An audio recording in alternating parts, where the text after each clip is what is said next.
Sometimes, it's not a word you don't know that confuses you.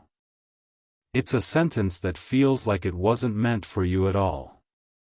You're learning English, you know the meaning of each word, but suddenly you feel like the character in someone else's story. That's exactly what happened to me. And that's why real stories, emotional, strange, surprising, are the best way to connect with English on a deeper level. If that sounds like your kind of learning, subscribe to RealSpeak.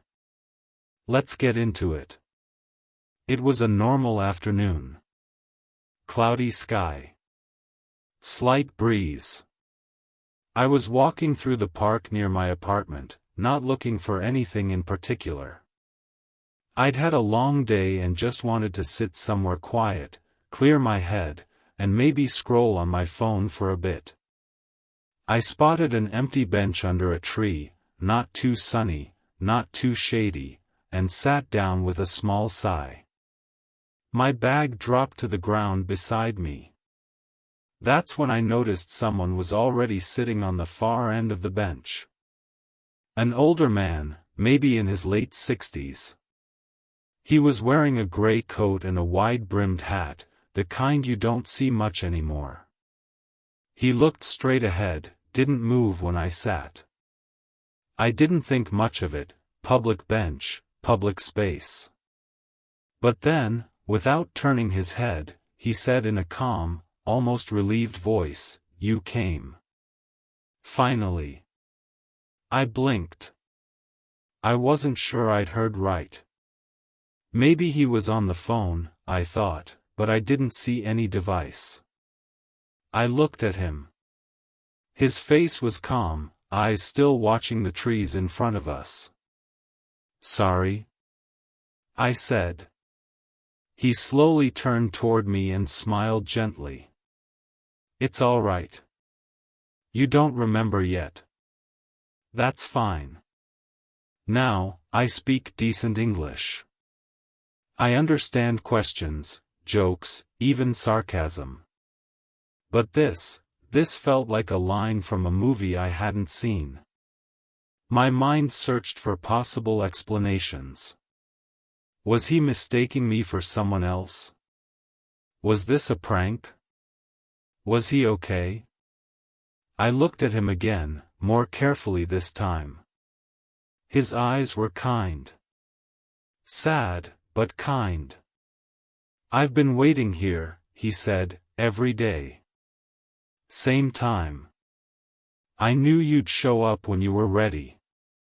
I was about to say, "I think you have the wrong person," but something in his expression stopped me. It wasn't madness. It was belief. Deep, patient belief. He reached into his coat pocket and pulled out a small folded paper. "You left this." I hesitated. He offered it to me. Out of pure curiosity, I took it. My hands were suddenly cold. I unfolded it carefully. It was an old map. Hand-drawn.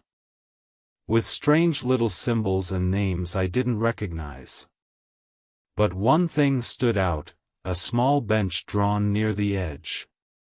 Circled in red. The handwriting below said, "Meet me where the birds turn west." I didn't understand.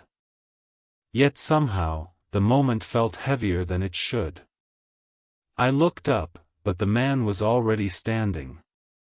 He tipped his hat and said, "You'll remember when it matters." Then he walked away. I sat there for a long time, holding that map. My phone never came out of my pocket. The breeze picked up. Leaves rustled above me. And somewhere far above, birds flew west. In the days after, I kept the map in my notebook. I even looked up some of the names. A few didn't exist. A few did, but they were far away, in other countries.